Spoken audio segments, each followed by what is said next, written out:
Hi, everybody. Can you hear me okay? Great. We'll be getting started here in a moment. I'm Ryan from Vermont Humanities. Part of the reason why I wanted to say something right now is we have 70 to 75 people joining us online, as well as you folks who joined us in the flesh this afternoon. So we'll be starting just a couple minutes.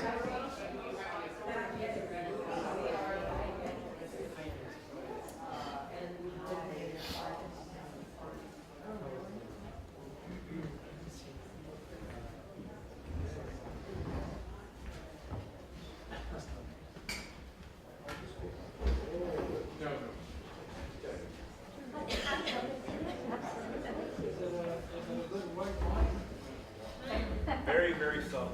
Very subtle. Yes. Very wet too. Not very dry, very wet.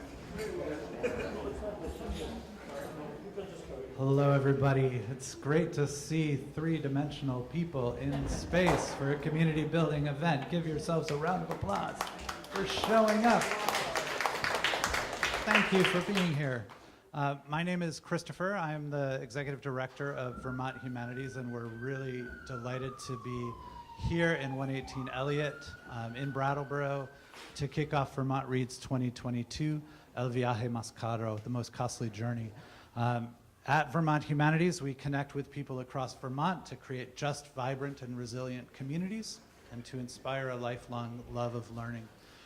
Vermont Reads is one of our signature programs, and The Most Costly Journey is actually the 20th book in the series and the first truly bilingual book that we are doing in this program. So 20 years in, we're delighted to be with this group of people to spend a year working on this, on understanding the stories of migrant farm workers around Vermont as we get to meet people across the state. Folks sign up for Vermont Reads programs through our website. There's a very short application. If you want to do that, you're welcome to organize something.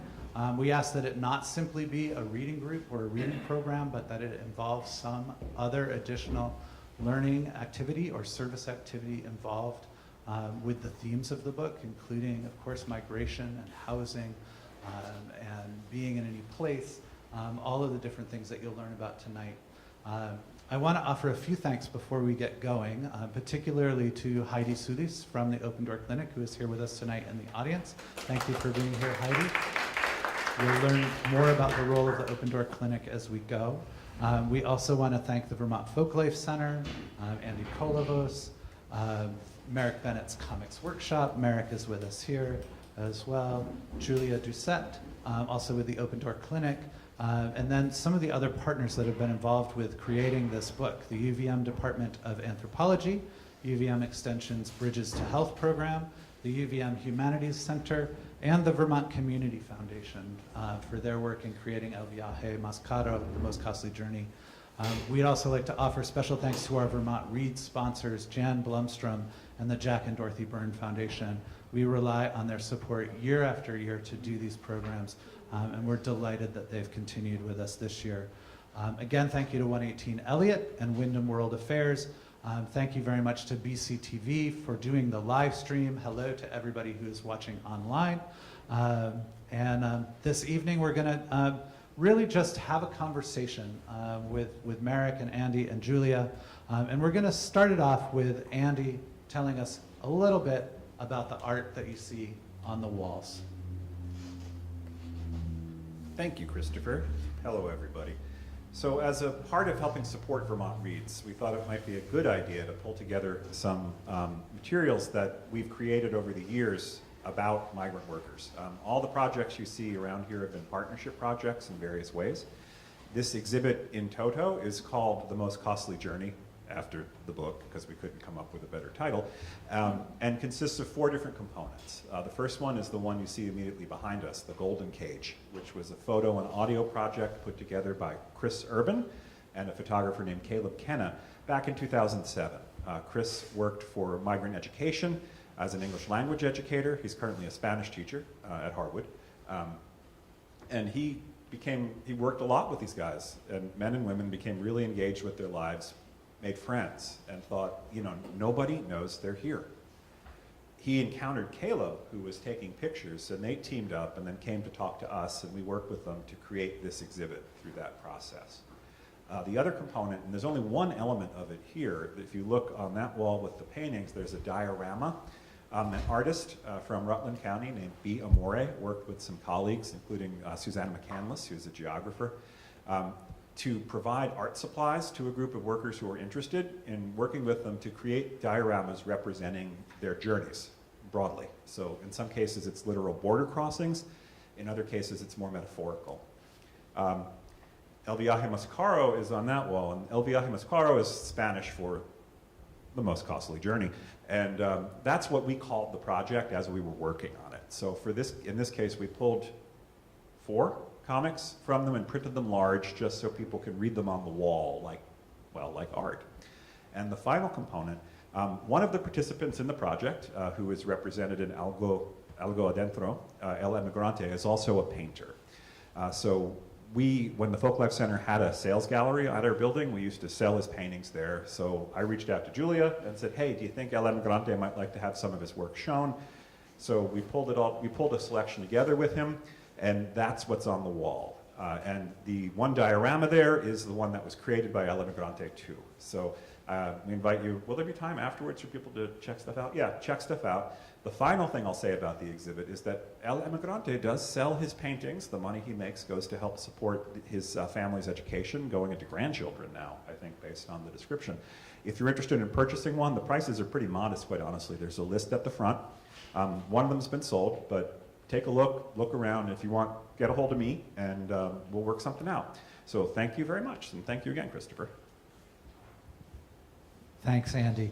I'm going to be passing it back down the line now, and I'm going to ask each of you, if you could, to briefly introduce your role in the project and your organization, if you have one, and how this really got started. So we're going to start at this end with Marek and head our way back down, and we'll get Andy to tell us a little bit more about the Folklife Center specifically as well. All right, I think we'll go back in time because I'm probably the last of the 3 of us to join the project. So I joined the project my name is Marek. I'm a cartoonist and musician from New Hampshire. Can I tell them I'm from New Hampshire? Okay.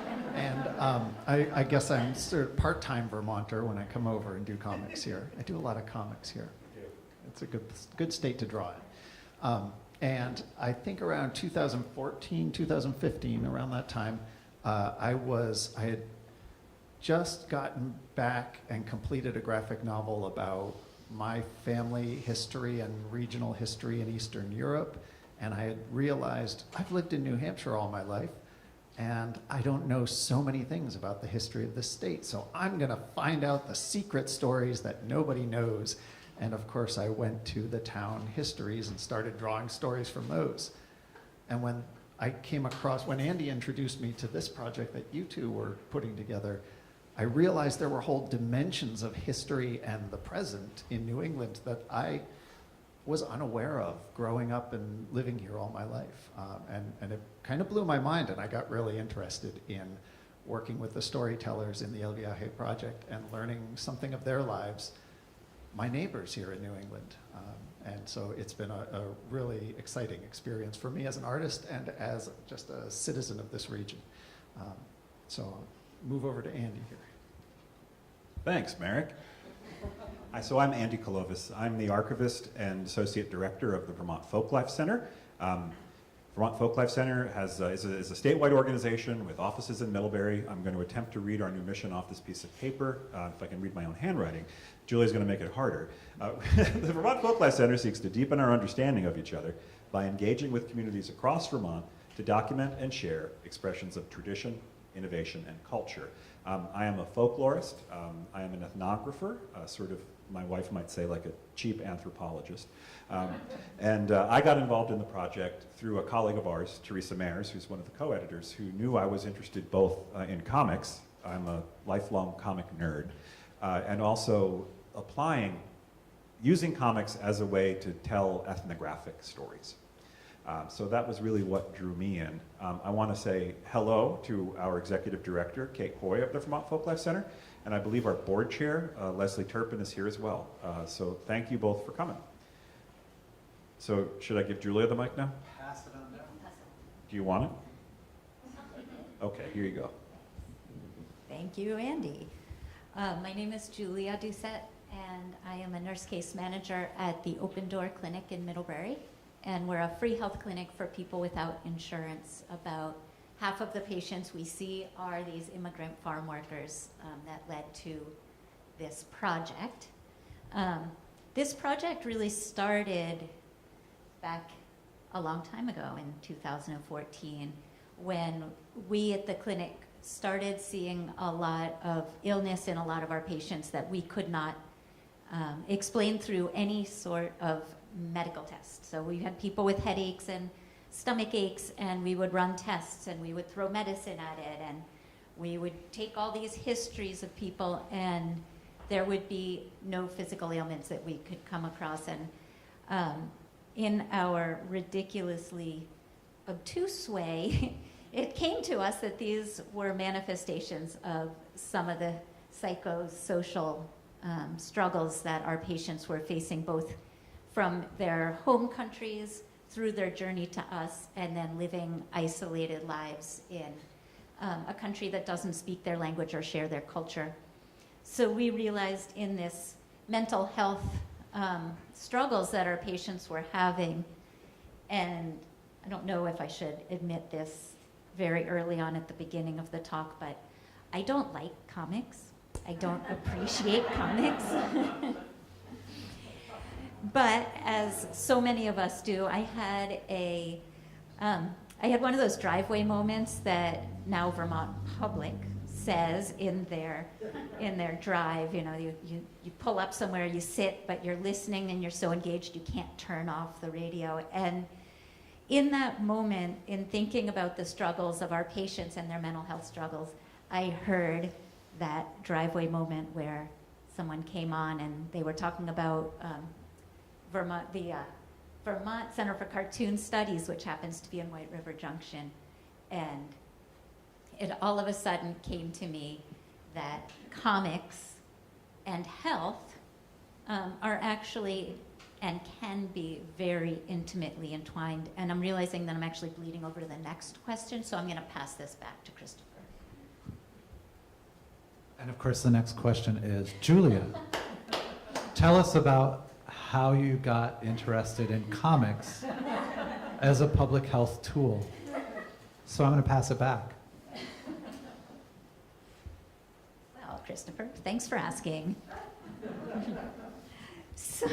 So let's rewind back to these the mental health challenges that we were seeing, and we in the clinic had conversations about how are we going to address these unmet needs. And in looking at our population, which is primarily from southern Mexico and northern Central America, primarily Spanish speaking, some indigenous speakers, very impoverished areas that these folks are coming from. They're not city dwellers, and they're not surrounded by a lot of the more kind of American Western medicine trappings. And so it became very obvious really quickly that traditional mental health counseling would not be a culturally familiar way of addressing the issues, and finding Spanish-speaking clinicians would also be increasingly difficult. And so I went and met with a woman who was the director of counseling at Middlebury College, who happened to be of Mexican-American descent. And she was talking about the power in stories and the power that stories hold. And so it was then in pondering the power of stories that I was happening to be sitting in my car and having the Vermont Public moment. And so realizing that graphic novels, graphic stories are very much a culturally familiar thing. There are a lot of comic stories, books that are sold in markets in southern Mexico that tell stories. Some have lessons in them and some are just stories. And so realizing that comics is something that's easily accessible in my lack of appreciation for comics. Also understanding that for a population that 30% has less than a 6th grade level of education, that comics can tell a really big story with very few words. And so we got connected to, thankfully, someone like Andy, the comic nerd, to help us take that story and bring stories into art. Thanks, and good transition. I'm going to go over to Andy next. And Andy, I'm wondering if you really bring the academic viewpoint, the cheap anthropology viewpoint to it. No, you're much more talented than that. And I'm wondering if you can tell us a little bit about the ethical component of collecting these stories, and how did you think about the ethics of this? Well, the work we do at the Folklife Center it's so funny because I'm answering your question, but I'm talking to you folks. Our work, as I said, is rooted in ethnography as a practice. To boil that down, the way we usually say it is that when we interview people, when we spend time with them, what we're trying to do is understand how they see the world from their own perspective. And then when we create exhibits, we work with them to try to realize how they see themselves so that other people can recognize them. So that collaborative back and forth is central to what we do. So often I say that our method and our ethics are kind of impossible to separate. So going into this as a collaborative ethnographic project, and Teresa is also Teresa Mares is an anthropologist at UVM, think about potential risk to participants, and in this case there was a lot of risk. Most of these folks are all of them are undocumented, I guess, right? There's a risk of deportation. They themselves are at risk in their work environments. So how do we do things that don't potentially cause them more risk, that don't potentially bring harm to them? And so that as an example, and telling these stories, all the names are anonymized. These aren't these people's real names. One of the wonderful things about using comics to tell these sorts of stories, with a photograph, you'll pretty much be able to recognize who the person is. With a drawing, I would argue, you can capture an essence of that person without necessarily revealing who they are. So you can create this sort of humanistic kind of a visual humanistic anonymization, not to wax too academic-y, but that can really, I believe, build a connection between the reader and the story and the storyteller. So that was another key approach. Also, all the farmscapes are basically genericized. For folks who are familiar with agriculture in Vermont, they're usually fairly industrial. For others, there's some romanticized images of farming, but the other ethical component was we started with the assumption that these aren't our stories, that the stories belong to the storytellers. So that the way these things would be represented necessitated them having input in how the stories were being told. And that was really the collaborative component. And one of the things we worked out was how this collaborative process could unfold with comics. Is this answering the question the way you wanted me to? Good, okay. I was like, am I talking about something Christopher cares about? I'm here for you, man. Can I jump in? Because I realize one of the things we didn't say, which people who have not actually experienced the book may not know, is that the stories that we collected were initially collected for a mental health outreach program. So they were collected in Spanish, they were translated into English, they were drawn, and then they were put back into Spanish so that we could hand them out at targeted outreach visits with our patients to open up conversations about mental health and kind of take a backdoor approach to be able to share someone's story with someone else. Thank you, Julia. And the process by which we went from transcript to comic would vary depending on the individual who was the storyteller and the individual who was the cartoonist.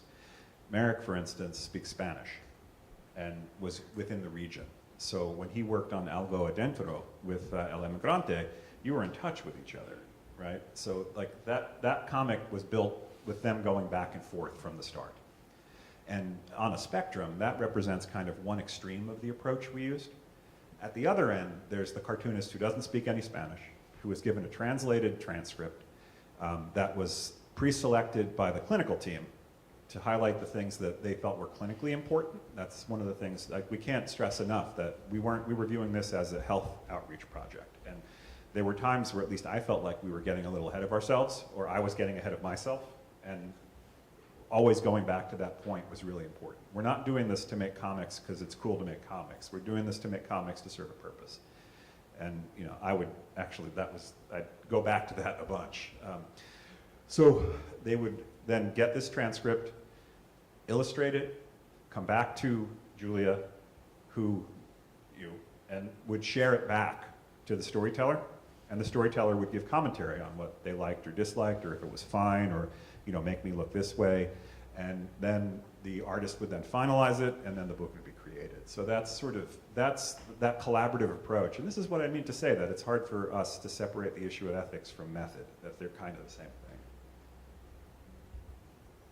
Thanks, and we'll take this over to Marek now, actually, and have you talk a little bit more about the process of turning this into an actual comic. When you're adapting somebody's true story, what do you think about as an artist, as a comic artist?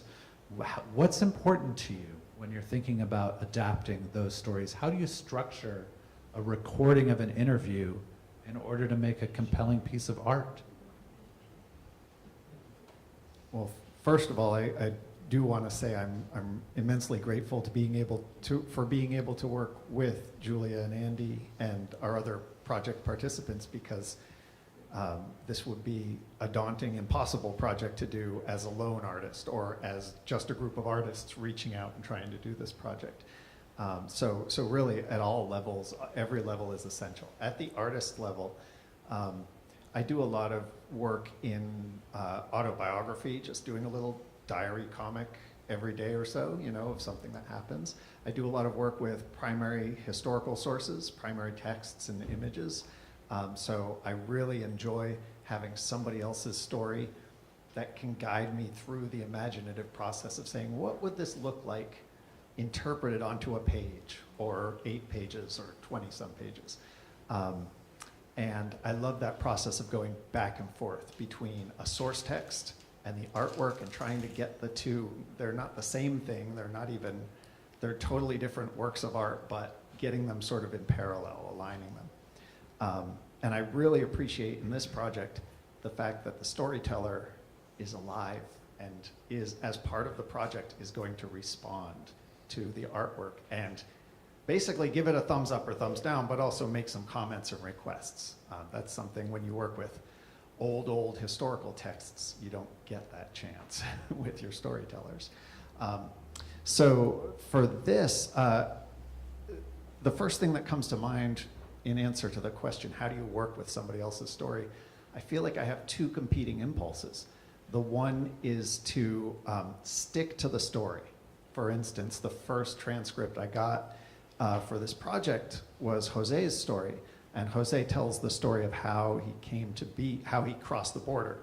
And when he starts out, it runs something like, it's one of the early stories in the book. He basically says, it all started the day I crossed the border into the United States.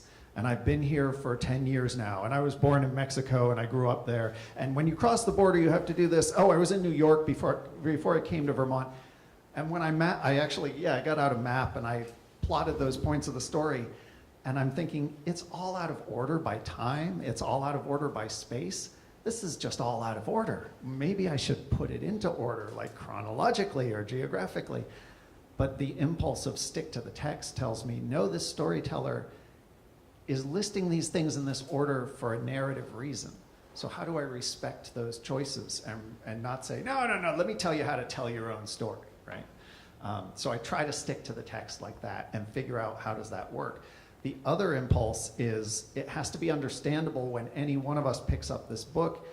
The artwork has to kind of invite you in and say, hey, take a look at this page. Hey, maybe take a look at the next panel. Maybe take a look at the next panel. And now you really want to turn the page, don't you? I mean, it's an interaction not just with the storyteller and the artist, but with the two of us and with the readers who are going to come to this. So the impulse is there also to take that into account and try, and I love the tension created by those. they're not competing impulses, they're just going in different directions. And things that go in different directions create tension, and all harmony comes from tension, right? And so there's this nice struggle going on between all the competing elements of that. And we could get more specific if you want, but those are the first two impulses that come to mind. Thank you so much. Julia, I want to go back to you and just check in on what was the initial reaction when the comics went back to the workers, but also I'm interested in the reaction of the farmers, the farm owners. How did they respond to this as well when they started seeing the comics show up on their farms? So originally when we started the project, we were thinking that the power in those stories would be used to share with other people so that people wouldn't be feeling so alone. They would know they're not the only ones who drink out of loneliness, or they're not the only ones who miss their family. And we really thought that it would be in the reception of those stories that would really help people the most. And we were wrong. Some of the most powerful reactions were from the storytellers themselves, and I think that speaks to the power of being able to share your story with someone, have somebody listen, and have someone reinforce the fact that what you are saying is important. And in thinking about reactions, there's one story in here, and it's a woman's very personal journey through a domestic abuse situation. And she was a little hesitant about telling her story in the first place. She didn't want people to recognize who she was. And as we talked more, she realized that the value in her story is that she was able to share it because she was able to go through it and come out the other side. And so she decided that she would share it in hopes of helping other women. So we put together the story, we put together her booklet, it was in the cartoon form, and we showed it to her for the first time. And she took it and shared it with her family back home and her family here. And she said the most powerful thing was being able to take a story, see herself in it, and realize that she could see it as somebody outside of herself. And so she was able to feel a compassion for the person in the story that she hadn't been able to feel for her. And so I think that's the most poignant example of the reaction of the stories. A lot of people said that being able to talk about the unspeakable allowed them to let go of those feelings and to be able to move on. One of the other happiest moments in the project for me was when the stories were lying around the house of a farm worker, and their daughter picked up the stories and started reading them and read through each one, got to the end, and said, "Are there any more like this?" And so knowing that not only does it speak to the person who's telling the story and the people who are receiving the story, but also the kids who are understanding perhaps the lives of their parents and their family members a little bit better. So the second part is, how do farmers react? And to be totally honest, it's only now that this is out in an English-speaking book that a lot of them are even aware that the stories existed, because again, they were in individual Spanish booklets that were handed directly to patients. So besides the one farmer who was a part of one of the stories, the farmers are actually just discovering that these stories exist right now. I'd love to hear more about that at some point, if you have stories about that. Right, maybe that's part of the last question, the closing up. Great. And this relates. Andy, why did you decide to translate the stories into English? This was originally a Spanish-only project. What prompted the shift? Well, there's partly the selfish reason that I don't speak or read Spanish, so I wanted to be able to enjoy them.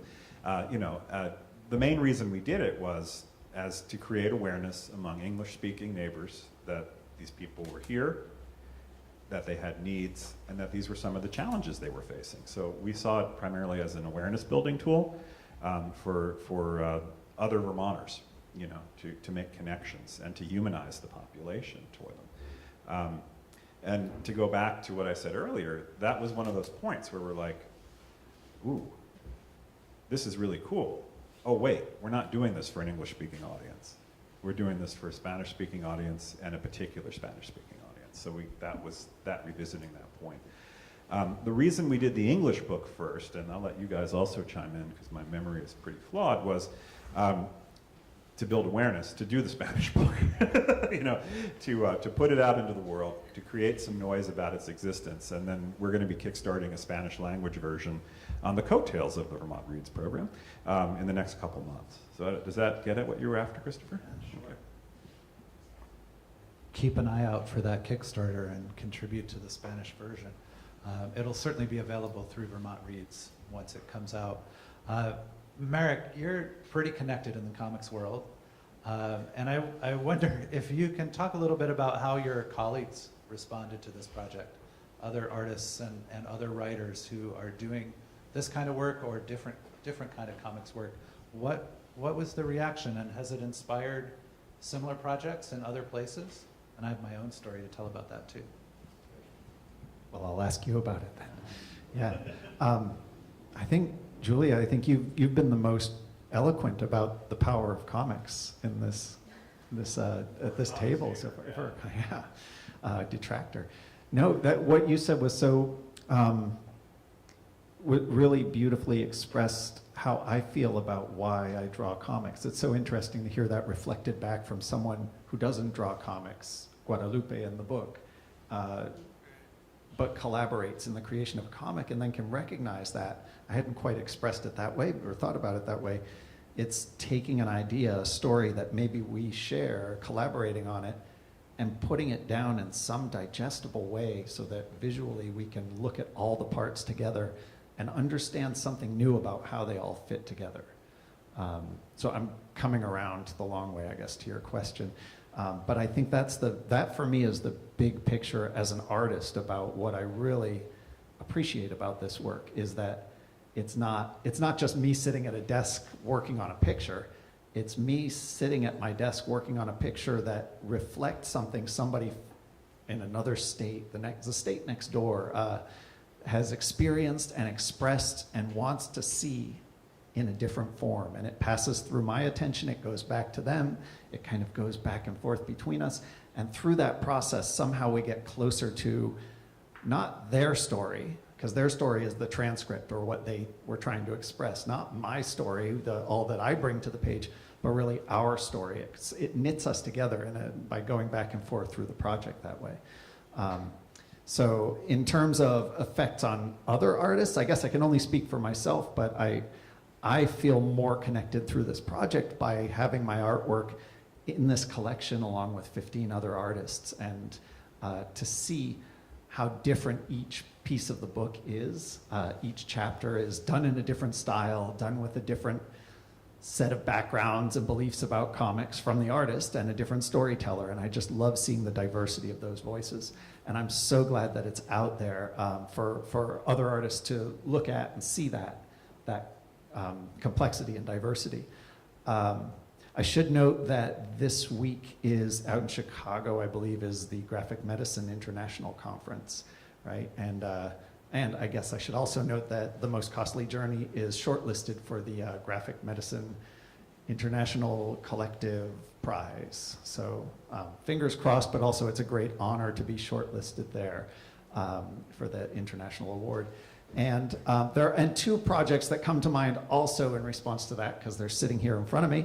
Dr. Casey McKinney at Portland State University has inspired, they said by El Viaje, they put together an entire zine about homelessness, drawn by many people who are experiencing homelessness in the Portland area. And so if anybody wants to check that out, I have my own copy from Dr. McKinney that we all got in the mail. So that's inspiring to see the ideas going out across the country and then coming back in different forms. They printed in color, ooh. And I know also I want to mention Janet Beale's graphic novel that just came out, Their Blood Got Mixed. It came in the mail and I sent her a note. I read the whole book. It's about the Kurdish the Kurdish resistance in northeastern Syria and movement for self-government. And I sent her a note saying, oh, this is such an inspirational book. And she wrote back saying, well, I was partly inspired by The Most Costly Journey. So it's really nice to see those ideas getting reflected. And then final thing I'll say, I just had the great pleasure of working with Meg Mott on Constitution Comics Camp up in Putney a couple weeks ago. And the way that we were drawing Supreme Court case comics about the Fourth Amendment issues with teenagers. And if you've never sat in a library room for a week with teenagers drawing Fourth Amendment comics, I highly recommend it. And I wasn't so sure a few weeks ago, but it was so wonderful.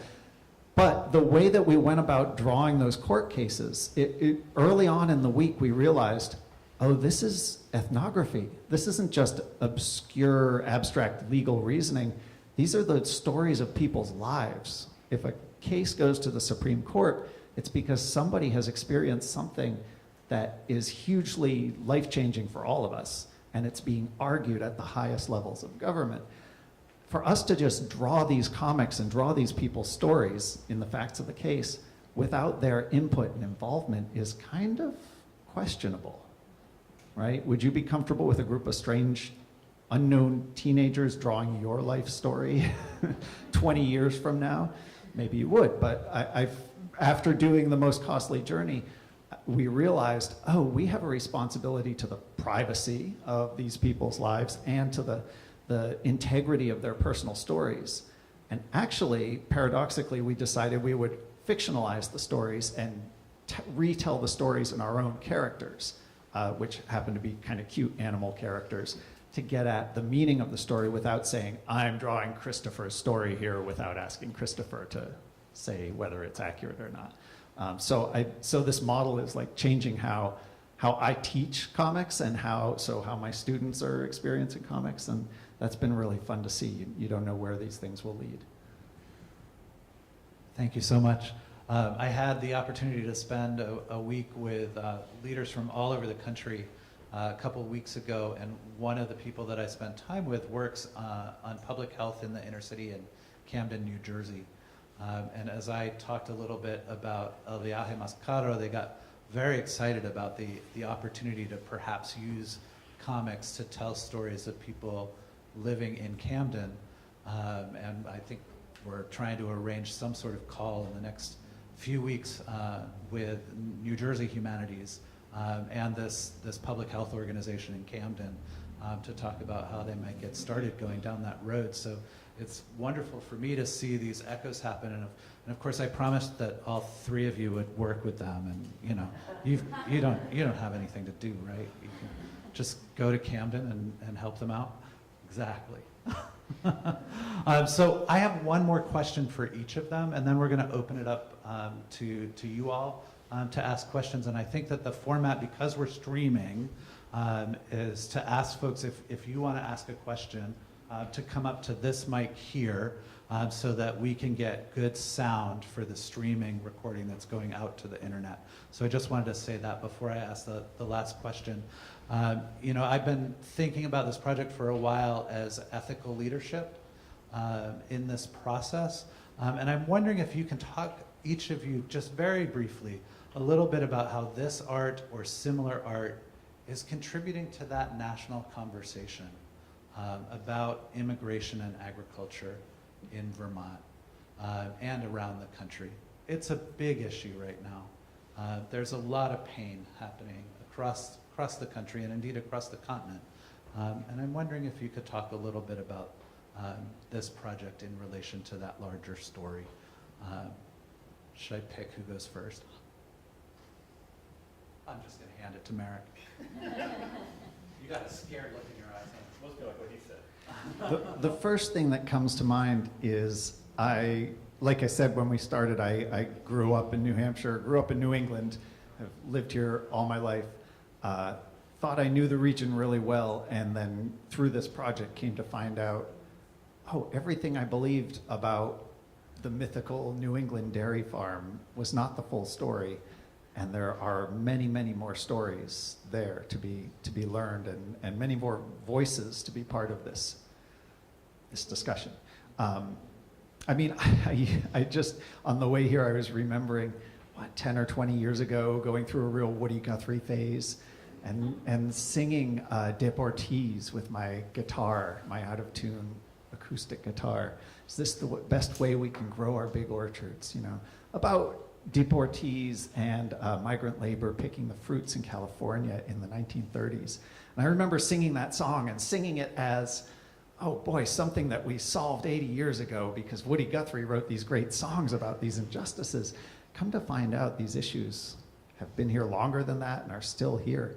And on the shorter term, around 2018, 2017, 2018, we first started trying to put this book together.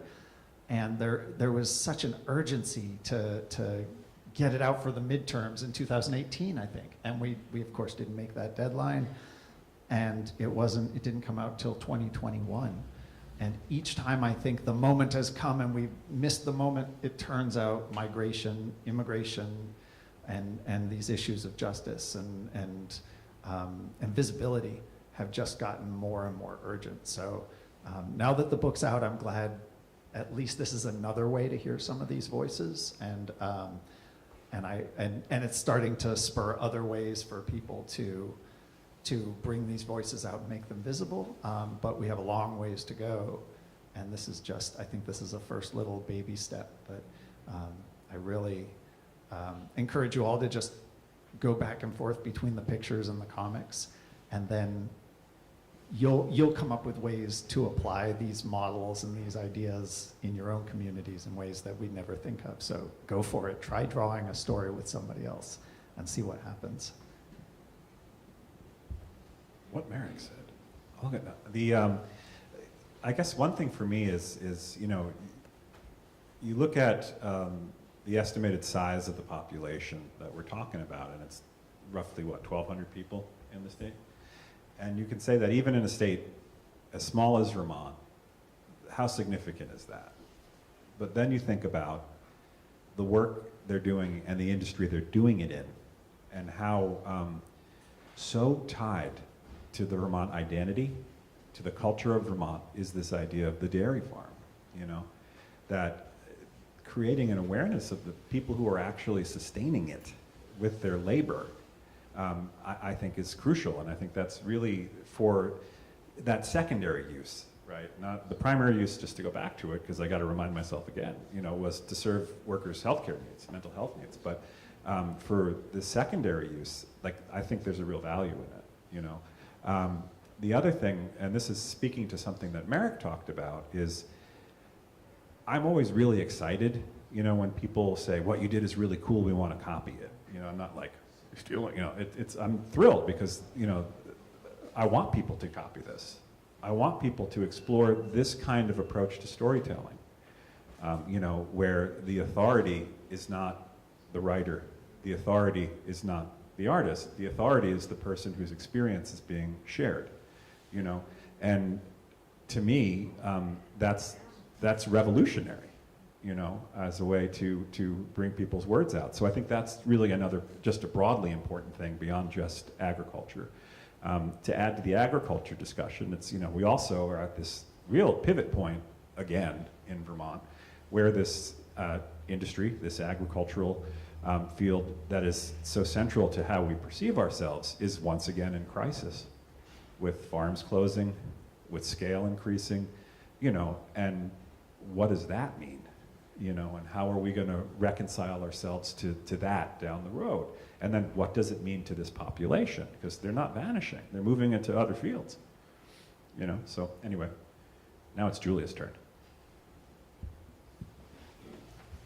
Well, I'm going to change my answer a little bit because throughout the conversation, it keeps coming back to me. Whose stories are these, and whose stories are they to tell? And I think in any conversation, there are certain voices, and I think that through this book, we are bringing these workers to the table, and we're bringing their voices into a conversation where they should be at the table.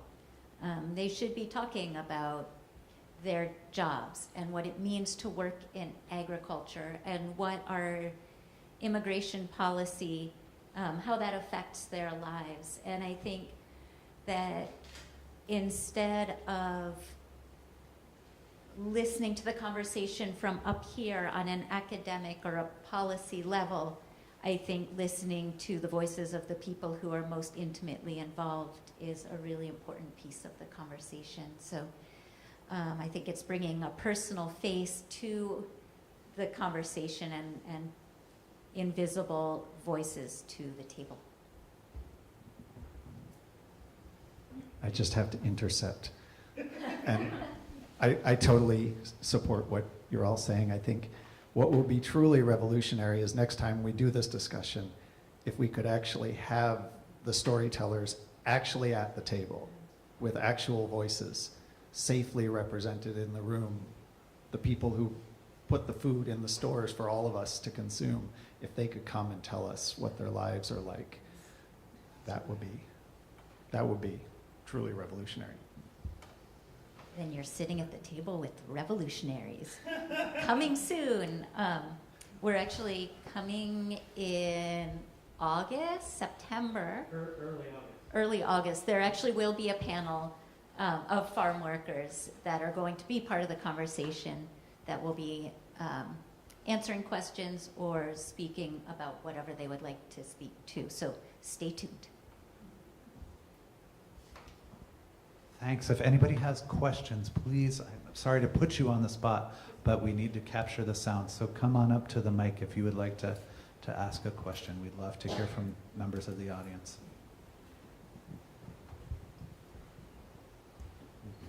Ryan will kick us off if he needs to. And this is partially a mic check. It's working, good. Andy, you had mentioned this, and when I was here and was seeing the exhibits being put up, I asked when the golden cage, when the photos, which are extraordinary, were taken, and I think it's 2007? Yeah, that's my memory. So it's quite a while, and there was also something, Julia, that when you and I were talking once, you said, people are actually moving to labor other than farm labor for a variety of reasons, including the decline in the dairy industry. And I'm just curious about some of the changes you've seen in the lives of the farm workers or the migrant laborers since the book was made, or maybe since the golden cage photos were taken. Are people doing work other than being on dairy farms now? This is still on, right? Okay.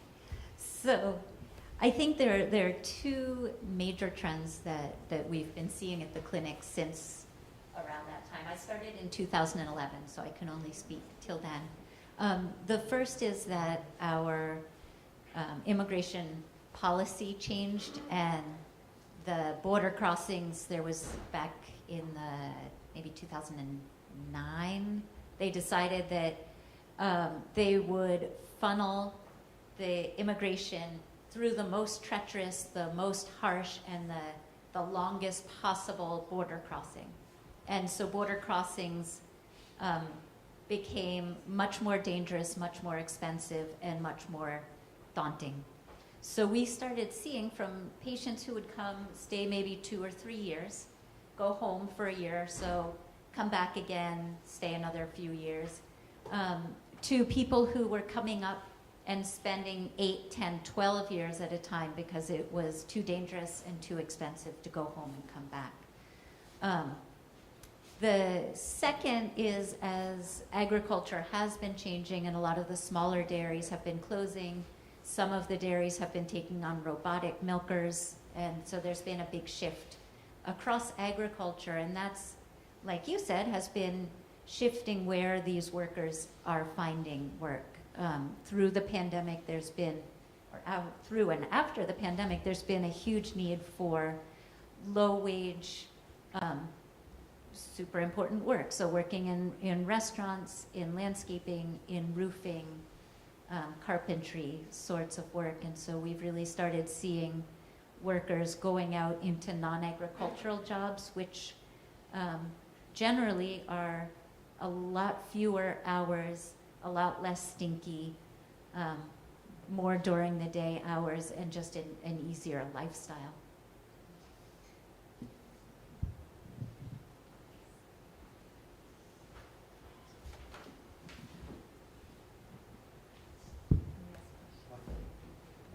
ask a question now before I lose my nerve, but I'm from Bellows Falls, Vermont, and I work at the Rockingham Library, and we're thinking about, we're applying for a Vermont Humanities Council grant to promote the Most Costly Journey, and I'm trying to get a panel together for a panel discussion, and there's a woman who works at a local health clinic who is interested in becoming involved. They had migrant farm workers come to their clinic, so she has some experience, and one of them speaks Spanish, so that works out great for the workers. But she was wondering if there were going to be any actual migrant farm workers on the panel. And I wasn't sure, I know there was some mention of risk involved with that because some of them are maybe at risk of deportation, and the risk of maybe the farmers not liking the idea of their employees talking about the living conditions. But then I heard you said in August there's going to be a panel of farm workers. So I was wondering, and actually in our area of Vermont there aren't that many dairy farms, but we have migrant workers on vegetable farms in the area. So I was just wondering what your take is as far as me approaching or trying to find a farm worker that would feel safe enough to be on our panel. Thank you. Julia, do you want to take that? So the question is more about safety for public speaking for migrant farm workers to speak out. So I think the first important distinction to make is that you can't assume that all migrant farm workers or immigrant farm workers are undocumented.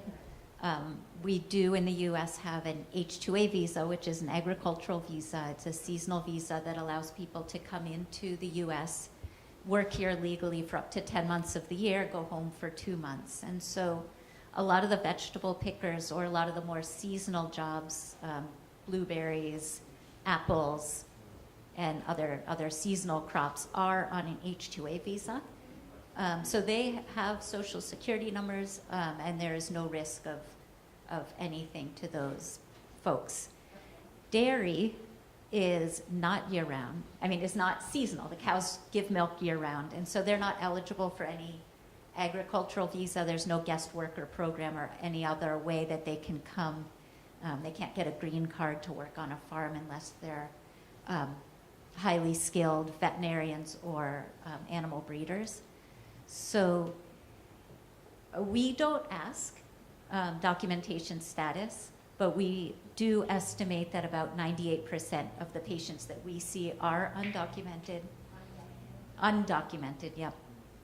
But I also think that the most important thing is the individual person, and these people have come here of their own volition, if you don't take into consideration the political and social forces that have forced them here. But they can make decisions about what they feel safe with too. So there are a wide range of opinions, just as there would be. There are people who are willing to take risk. We have workers who do a regular radio program, a regular podcast, a regular TV show. And that's a risk that they're willing to take because they want to be able to speak out about the things that they're passionate about. There are other people who have barely left the farm in 8 years because it's too scary. So I think letting those individual people make their own individual choices, by far the best way to decide. Julie, one thing I want to see how you feel about, because the other thing that's always occurred to me is less about risk and more about asking someone to take their time off, to travel a distance, to be put in front of the public and be exhibited, you know. And I don't know if, you know, and I would suggest you offer to pay people, you know, their time is worth something, you know, but that's another consideration for me. And does that make sense too? I mean, yeah. Andy, I'm wondering, could you talk a little bit about migrant justice? I don't know a whole lot about the organization, but I can talk a little bit about it. Do you know any? Well, Migrant Justice is a social justice organization that's based in Burlington that works to augment the voices of migrant farm workers. And they have, they're wide-ranging from political action to advocacy and support to recreational activities. They sponsor soccer tournaments. They sponsor workers' rights get-togethers, and they do a lot of the initiative for licenses. Now, I don't know how many of you know that you don't need to be here with any documentation to be able to get your driver's license. And you can read about it in the book on page. So they have spearheaded a lot of those initiatives in the community.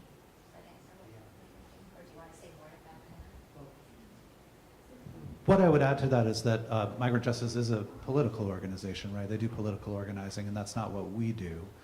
We do educational work, but they're a great resource, and it's a resource that's really driven by the farm workers, and it would be worth a call if you're planning an event to the folks at Migrant Justice to check in with them and see if there's anybody in their speakers bureau that might be willing to come and speak at your event. Yes, sir, could you come up to the mic? I just want to Yeah, say go one thing about Migrant Justice. One program they have is called Milk with Dignity, which organizes around pressuring stores to buy from the farm to treat their workers correctly in terms of housing and pay conditions. Ben & Jerry's is on board with Milk with Dignity program through Migrant Justice to only buy from the farms, and that's for the Milk with Dignity program of Great. Migrant Justice. I can say that much. Yeah, thank you so much. The Milk with Dignity program, you can learn more about it on the Migrant Justice webpage. They've been doing a lot of organizing around it lately. You've probably seen them out in front of Hannaford's at various shops around the state. Go ahead. And the local hub for Migrant Justice, if folks want to get involved more physically, is at the Root Social Justice Center at the end of Flat Street, if folks want to get connected here. But that's not my question. My question is somewhere, I'm sorry, I don't remember which panelist talked about this as sort of a new model for leadership. And I'm sorry, I don't remember which one of you said it, but I was curious about your thoughts on, and maybe you don't know who said it. I was curious your thoughts on how you see this project supporting the leadership of the subjects of the comics, both sort of short-term and long-term. Great. As the resident non-expert on leadership, I hope it wasn't me who said that. But I think anytime you ask somebody to tell a story about their life, you're asking them to select what they think is important and put it in order and present it in some way. So I think that the word author is related to authority. It makes them an authority on their experience. The act of authoring a narrative, and putting it into order. And I think for a lot of us, we might not even know what our story is until somebody comes to you and says, how's your day going? Or how's your life going? Or why are you doing this thing you're doing for the past 10 years, right? And the act of putting the details together and choosing what to include in your story is an act of authority, and it's an act of kind of taking, I don't want to say ownership of it, because I think these stories belong to a lot of people who are involved in them, but nudging our awareness in a certain direction. And I think the act of doing that with other people and creating artifacts, things that represent that story as a creative process, I think, I guess I'll go back to what I said before. It's like knitting us all together. And I think that's a big part of leadership, is not striking out alone and getting people to follow you, but weaving things together so that it makes sense to more people, for better or for worse. So that's what comes to mind from the artistic perspective. That was really good. Thank you. That was really good. Do we have any more questions? If not, we'll start to wrap it up. We're right at about 8 o'clock. All right, that was a fast hour. Thank you so much. Just a couple of things before we do wrap up. Again, thank you to 118 Elliott for putting the exhibit up and for hosting us here. As we noted, we're going to be doing a lot of events around El Viaje Más Caro over the next several months. Keep an eye on VermontHumanities.org website, as well as our Twitter, our Instagram, our Facebook feeds. There'll be a concentrated burst of energy for National Arts and Humanities Month, which is October, as well as some events in August and September leading up to it. If you want to make a trip up to Burlington, we're going to have a big closing celebration of National Arts and Humanities Month with Los Villalobos brothers performing a concert in partnership with UVM and the Lane series towards the end of that month. But there'll be a lot of events through the year on the themes of the books. Again, get involved through VermontHumanities.org.